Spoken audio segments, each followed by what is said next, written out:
Assalamu alaikum wa rahmatullah and good day to all of our beloved viewers to the Voice of the Cape's YouTube and Facebook page. My name is Amir Adams and it gives me great honor and privilege to be able to interact with all of you who are preparing for your upcoming NSC examinations. Of course, this is the Voice of the Cape's annual Matric revision program. And of course, this year, for the year 2024, this program is proudly being sponsored by the Two Oceans Graduate Institute. This is an institute which is an accredited online platform where you can become a high school teacher or a primary school teacher by studying in the privacy of your own home.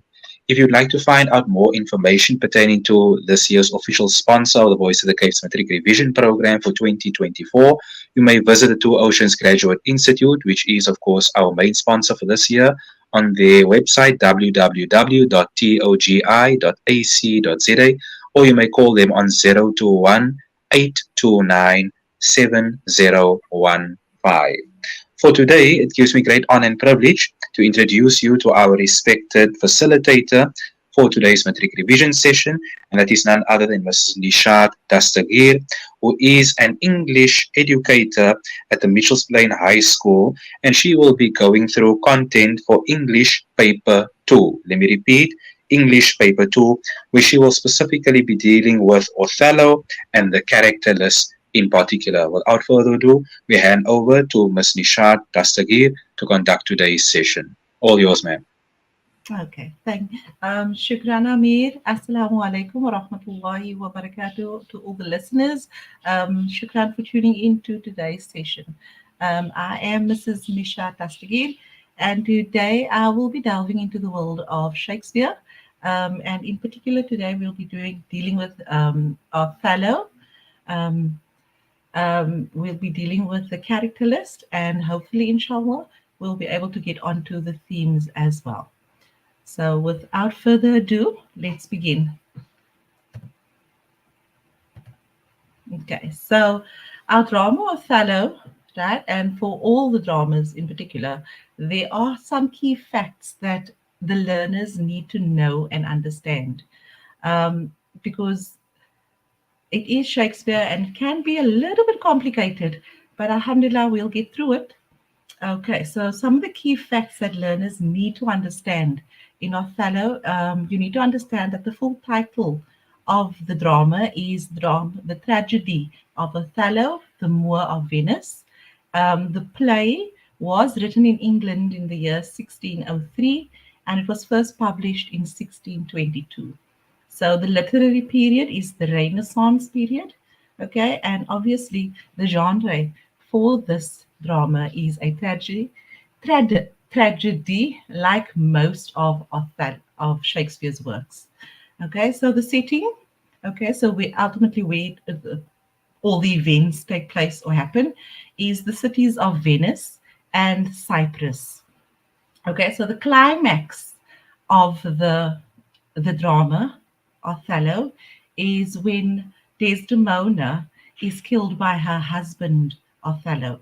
We have our protagonist, which is Othello, and then we have the antagonist, who is Iago. So learners need to familiarize themselves with the terms like protagonist. Okay, so a protagonist is our so to say our hero in any piece of literary work, and then the antagonist would be the say the anti-hero, right? So the person that sort of presents a challenge to the main character. Okay, so in Othello, we have a list of characters, and up on the screen in front of you, you'll see a list of 13 characters. We'll note that we have what we refer to in literature as your main characters, and then we also have your minor characters. For today's lesson, I'll be focusing on all the characters, right? You'll see that there's Othello, Iago, Desdemona, Michael Cassio, Brabantio, Emilia, the Duke of Venice, Roderigo, Lodovico, Montana, Graziano, and the Clown.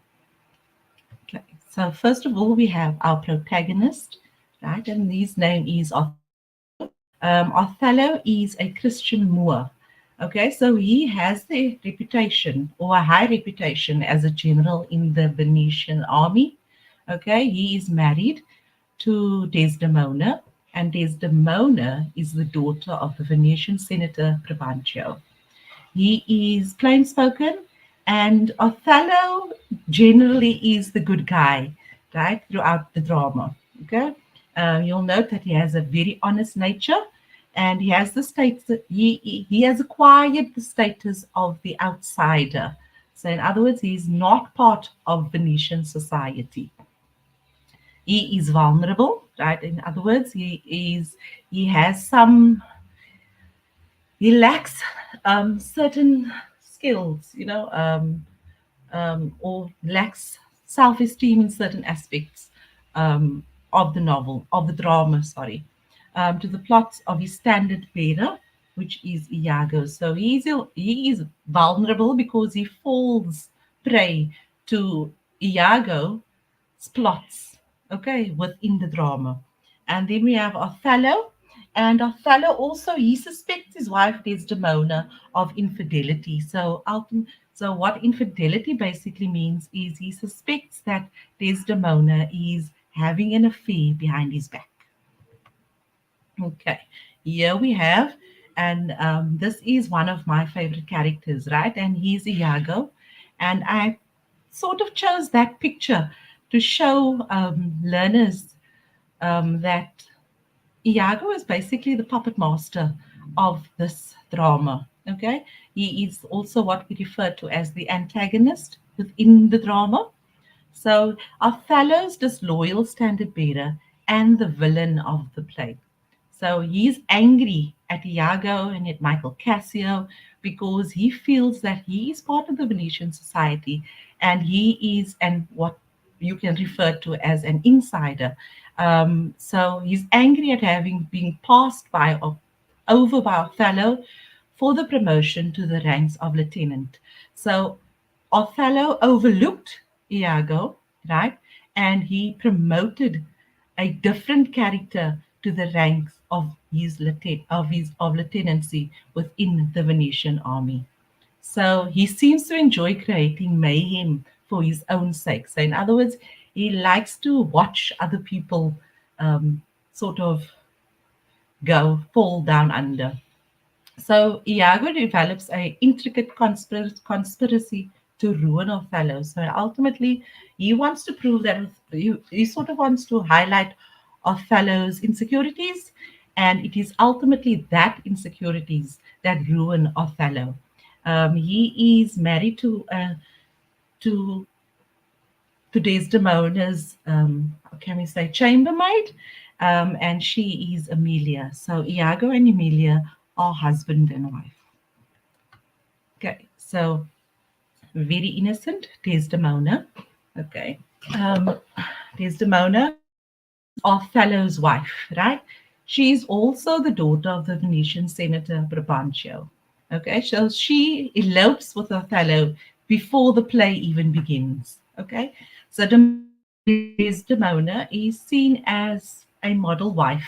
Right? She is too trusting of Iago. Okay, and Iago obviously has that character.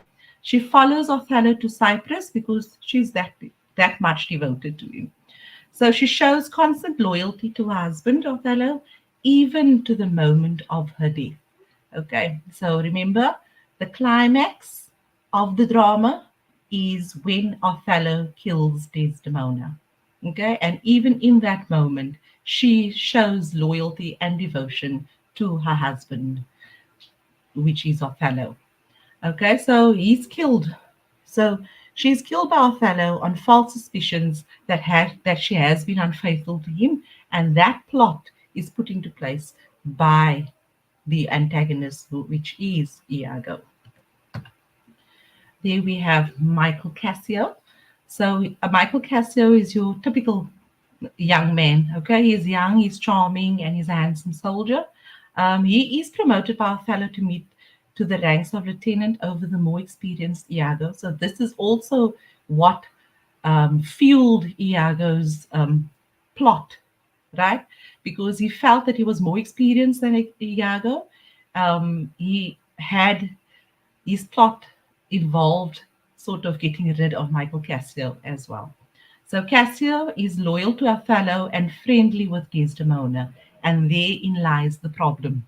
Okay, um, Cassio is trusting and is loyal, and his loyalty is towards Othello and the army of the Venetian army, and he's also friendly with Desdemona. In other words, they are friends. Okay, so he respects her, but he's also very loyal to Othello.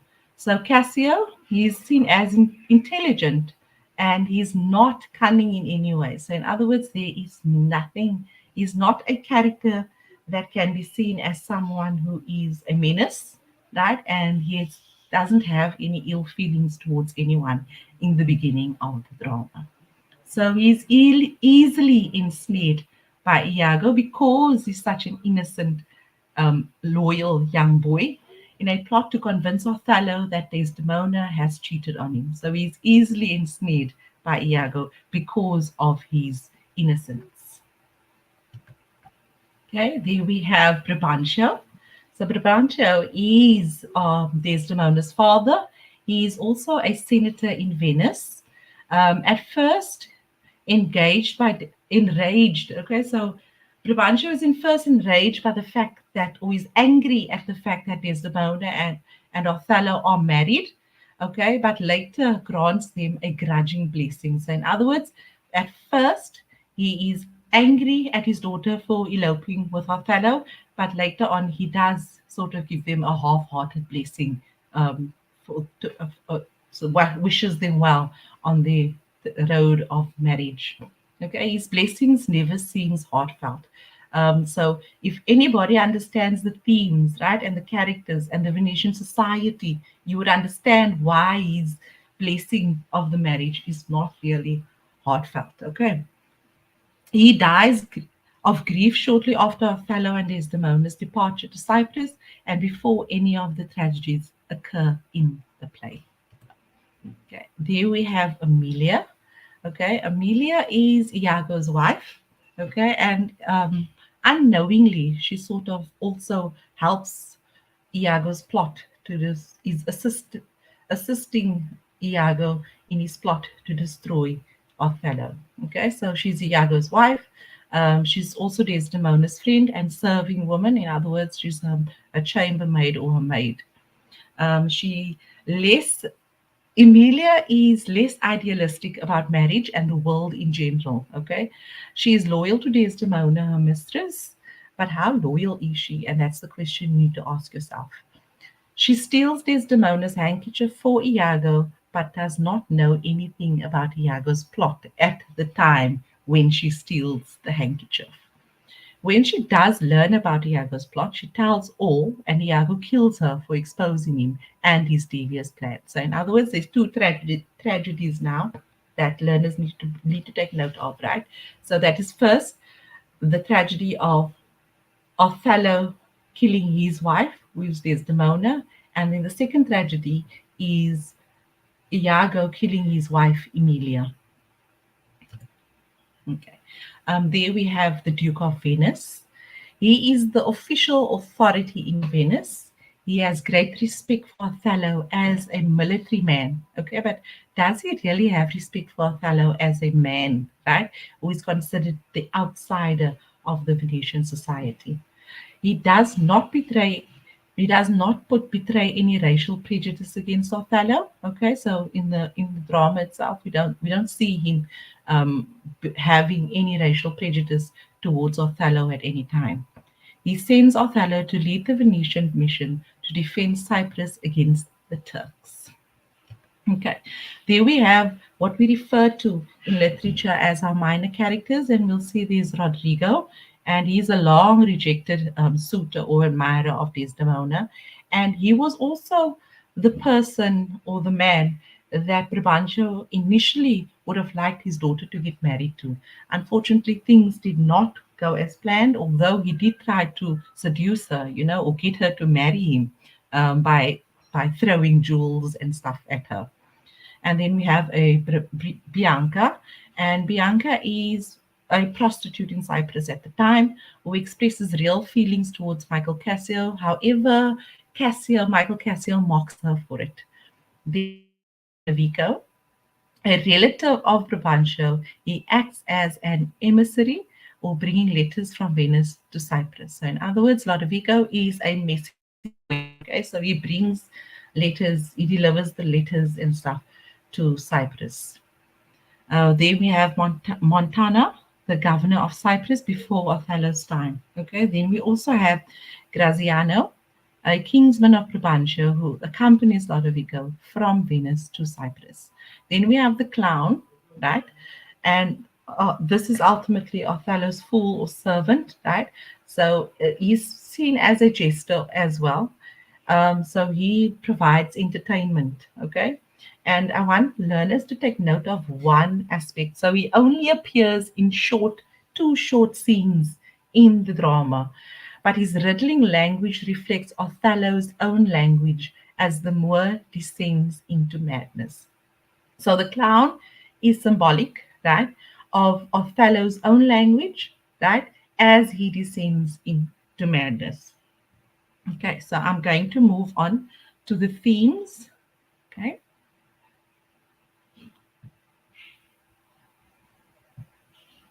okay.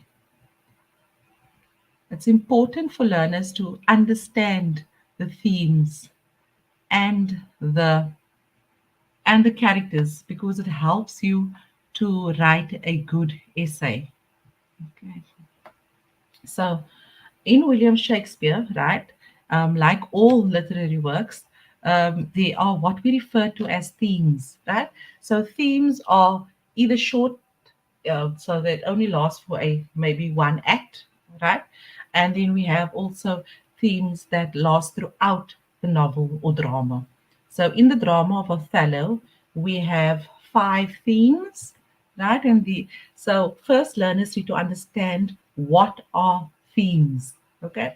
So by definition, a theme is a main idea or an underlining meaning of a literary work, which may be stated directly or indirectly in the play at some point. So, what we refer to as major and minor themes. A major theme is an idea that the writer repeats in his literary work, okay, making the most significant idea in the drama constant or throughout the drama. Okay, so in Othello, the drama of Othello specifically, it deals with prejudice, it deals with race. So those are constant themes throughout the drama.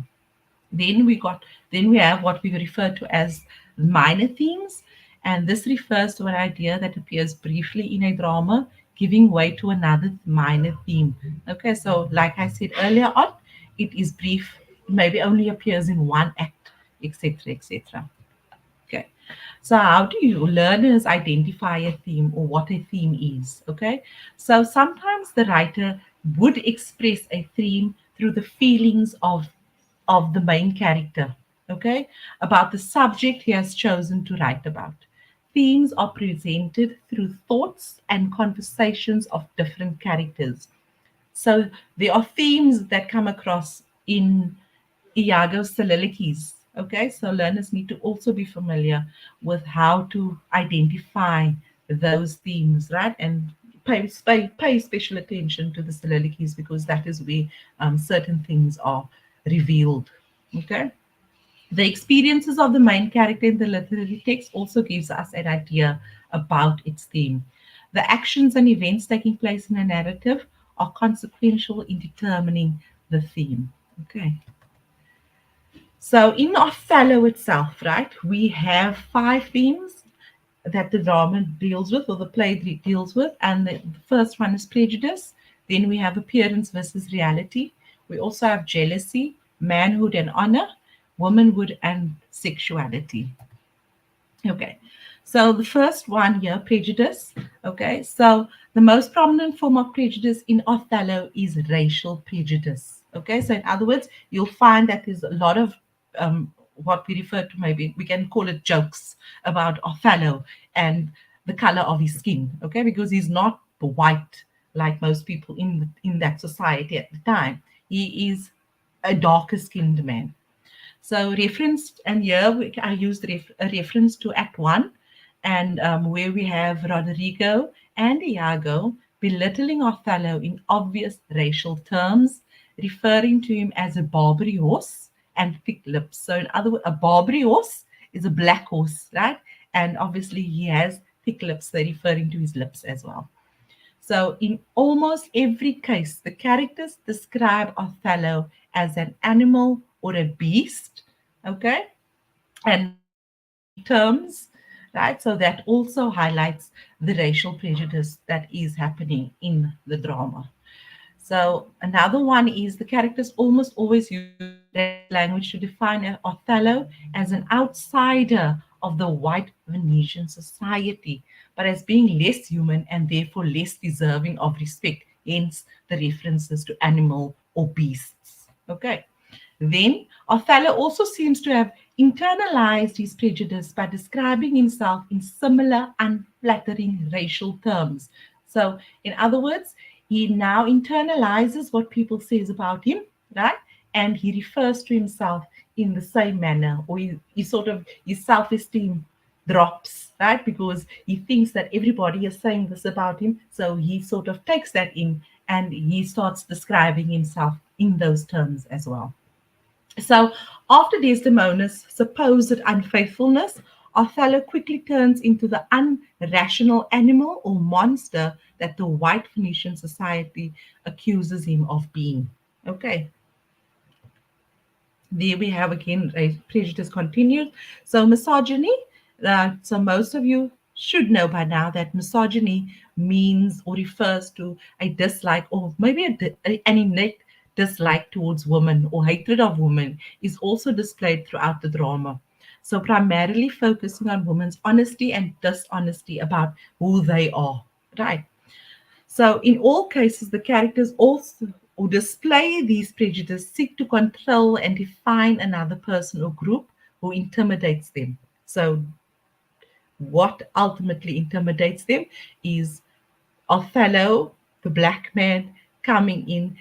He becomes the general of the mostly white Venetian society, and then also women, are they honest or dishonesty when it comes to certain aspects of their womanhood.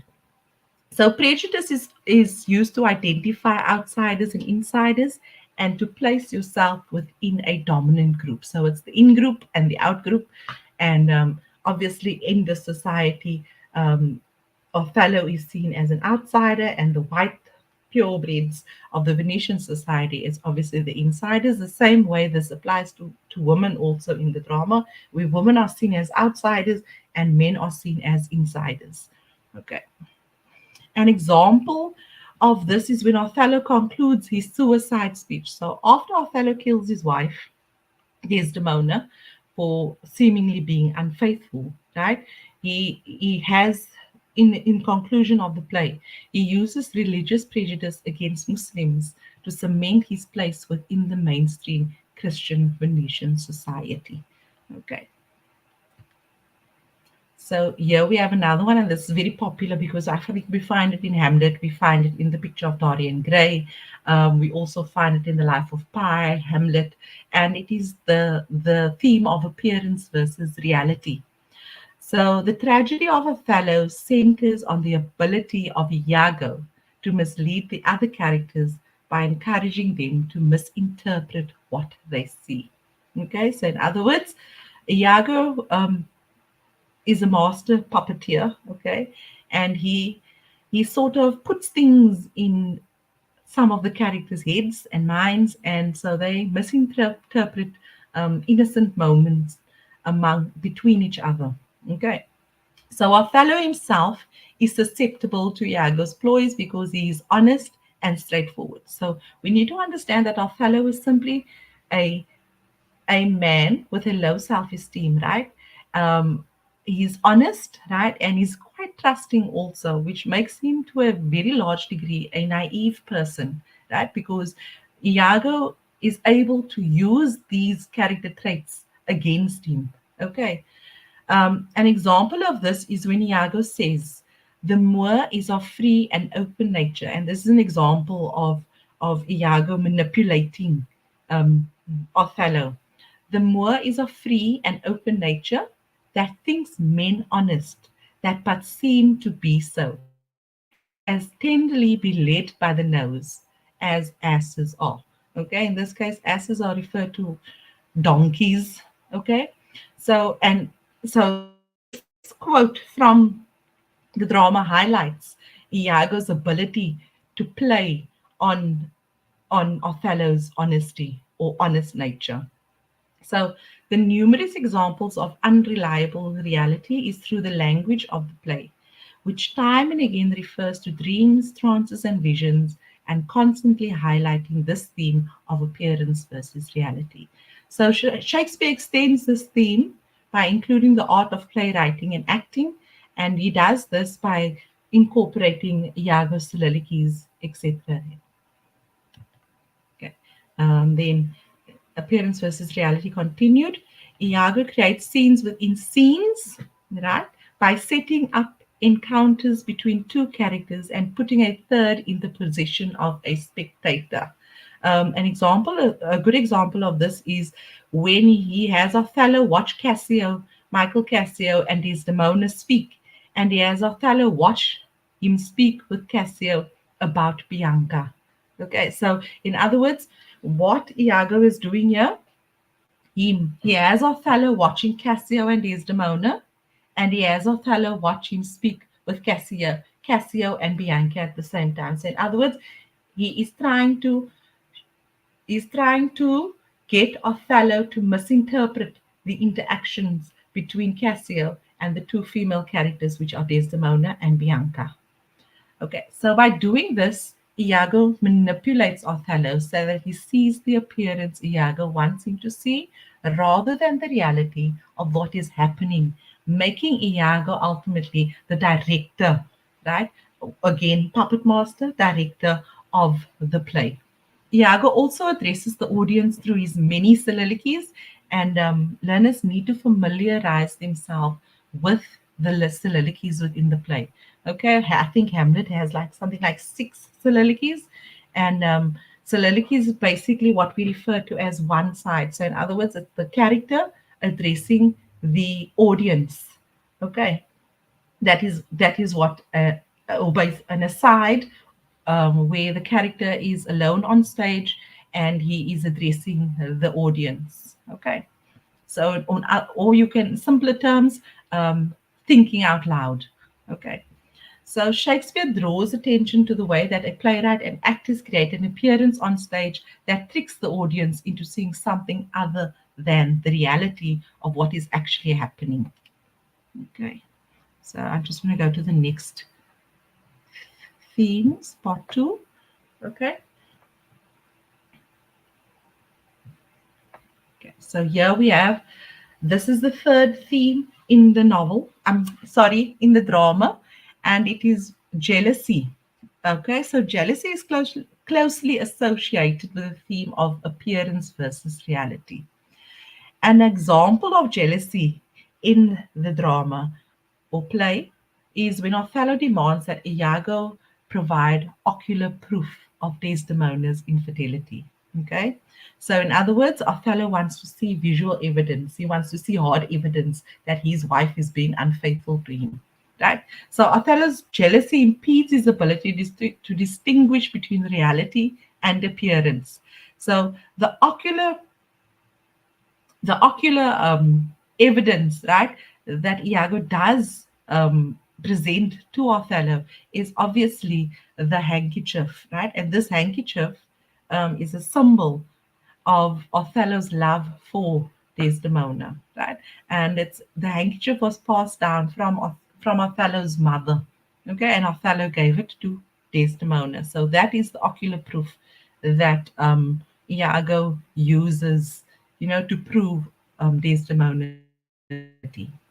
So when Othello is overcome by jealousy, he becomes beast-like, falling into an epileptic fit that robs him of his ability to speak intelligibly. In other words, he becomes enraged.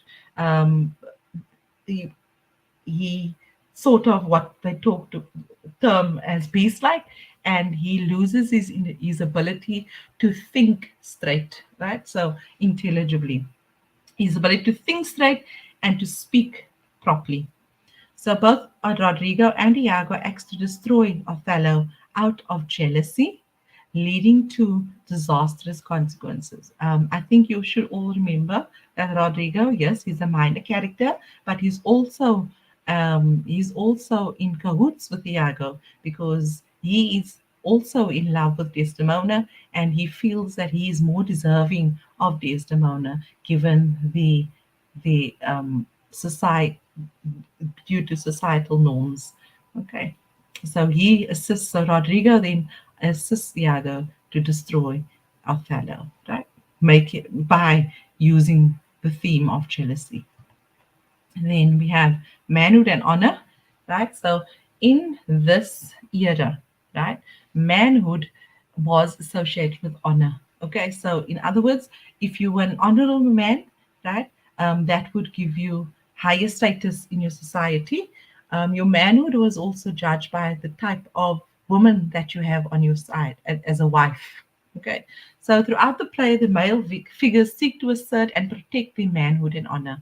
So you'll see that when Desdemona seemingly is accused of infidelity, um, Othello feels like he has lost his manhood and honor. Okay, so ultimately, being the general of the Venetian army, if his wife was infidel, or if his wife was unfaithful towards him, it would obviously then affect him as a man. So Othello has attained political power through his military might. So in other words, he's a formidable um, man on the during war. And when Iago gets Cassio drunk and causes him to humiliate himself, this indicates the importance of reputation, honor. Okay, so reputation, honor, manhood. So Cassio asserts that reputation is all that makes you human. Okay, and when Iago gets Cassio drunk and Cassio has a whole fallout in the street, Cassio feels that he has lost his honor as a man, right? Because his reputation is all that makes him human.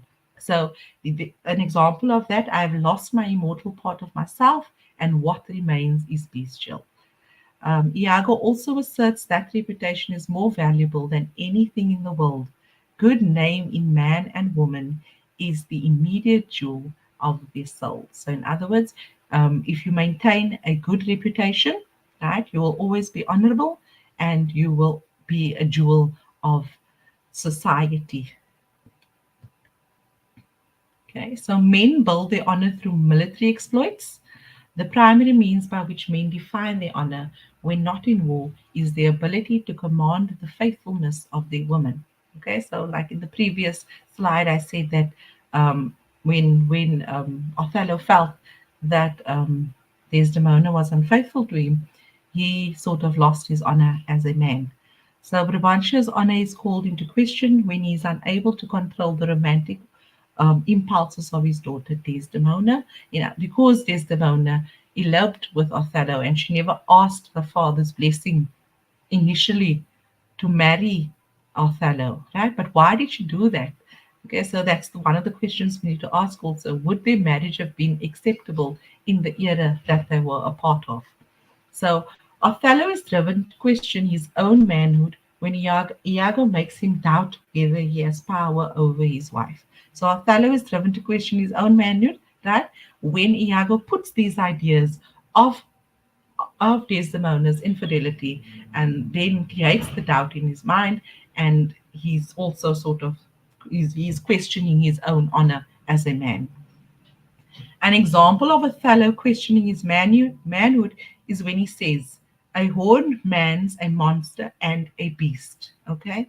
He is simply saying that to lose control of your woman is to lose everything that makes him human. Okay? So that is again manhood and honor, and his inability to control his wife, right? Sort of makes him weak. He sees himself as a vulnerable man who has lost his honor. Without the honor, Othello sees himself in the same terms as the previous characters do as the animal. Okay. Then we have womanhood and sexuality. So there are two contrasting images of womanhood that dominate the play. Okay, so one of them are reflected through Desdemona, and the other one is reflected through Bianca. So Desdemona is seen as the virtuous and loyal wife, right? uh, to Othello. And then we have the promiscuous woman embodied to a certain extent by Bianca. Okay, so if you have a look at the minor themes, what type of woman was minor character? Sorry, you'll note the type of woman that Bianca was. So, however, these different ways of describing women do not actually apply to real women. So, in other words, there are male fantasies imposed on women, ideals that men want women to fulfill, and the roles that women purposely play for men. So, in other words, um, they are the two identities of women, right? And the ability of women to sort of play on the man's ideal of what a woman should be within that era of time. Okay, so an example of this is when Desdemona often describes her devotion to Othello. She is playing the role of devoted and virtuous wife. Okay, and that is obviously what Othello would have expected in that time. Okay, then we have again womanhood and sexuality continued. Here we have Emilia, right? Emilia is Desdemona's maid, okay, chambermaid. So in other words, she looks after Desdemona, she dresses Desdemona, she bathes Desdemona, etc., right? So she sort of knows all Desdemona's whereabouts, where she is, what she's doing, with who she's doing it. Okay, so yeah, Emilia, which is Iago's wife, also complicates the simple contract between the virtuous wife and the unvirtuous woman. Okay, so what makes her virtuous and what makes a woman unvirtuous is depicted in Emilia's character. So Emilia wants to please Iago and steal Desdemona's handkerchief, knowing that he wants it desperately. Right? So there we see an example of a virtuous wife. Right? She wants to please her husband, and therefore she steals um, Desdemona's handkerchief. Right? The handkerchief that was gifted to Desdemona by Othello. Okay, as a symbol of his love and devotion for her. Then, however, she tells Desdemona that she believes many women, including herself, would cheat on their husbands under certain circumstances.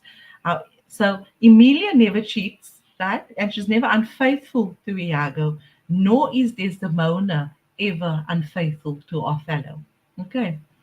So Emilia affirms her independent virtue by defending Desdemona's virtue and revealing Iago's crime in the process. So they will see in the end when Emilia finds um, Amelia affirming her independent virtue is basically seen as the unvirtuous wife. Okay, so in other words, she's not wanting to please her husband, but rather she is defining her independence, right? When she defends Desdemona, right, and Desdemona's innocence, and and she does this when she reveals Iago's crime, right? And what is the crime?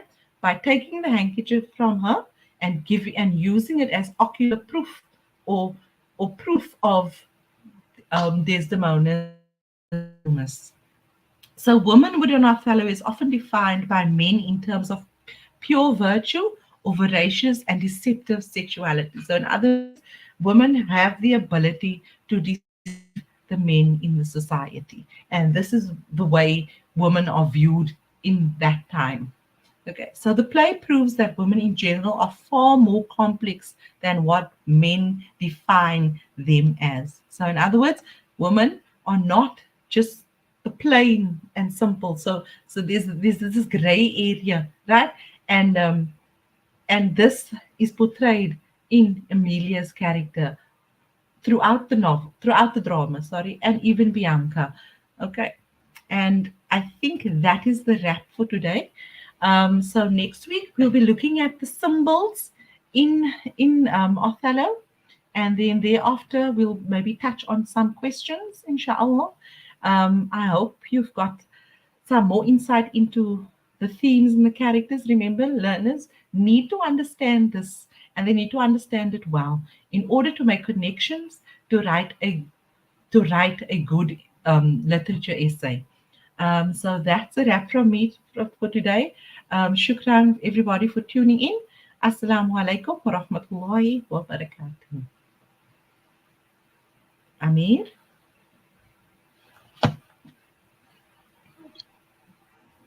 MashaAllah, we say Shukran Jazakallah Khair wa Alaikum Salam wa Rahmatullah to Ms. Ni-shaat Dastagir, who is an English educator at the Mitchells Plain High School, who so beautifully conducted today's session.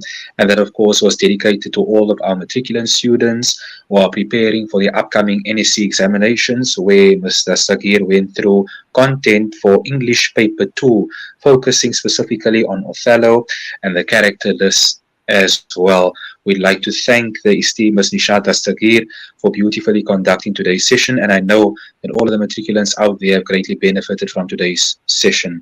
As always, beloved matriculants and all those who have tuned into the Voice of the Cape's YouTube and Facebook page, please forward and share this link with all of those who are preparing for the upcoming matric examinations, inshallah, to ensure that you are adequately prepared to take on your English paper 2, inshallah. From our side, on behalf of the Voice of the Cape, we thank you, Ms. Ni-shaat Dastagir, for beautifully conducting today's session.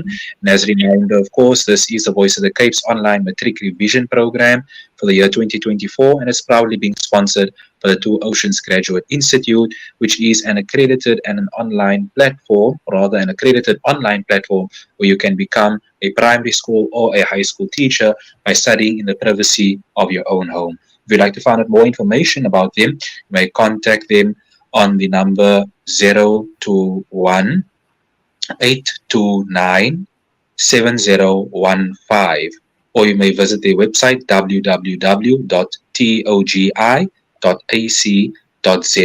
As a reminder, once again, please forward and share this like this page on the Voice of the Cape's YouTube and Facebook page. And I hope that all of the matriculants preparing for your upcoming examinations will have all the success and ease ahead. And from our side, we say shukran, jazakallah khair, and baitra makasi. Thank you very much. Wassalamu alaikum wa rahmatullah. Wa alaikum salam wa rahmatullah.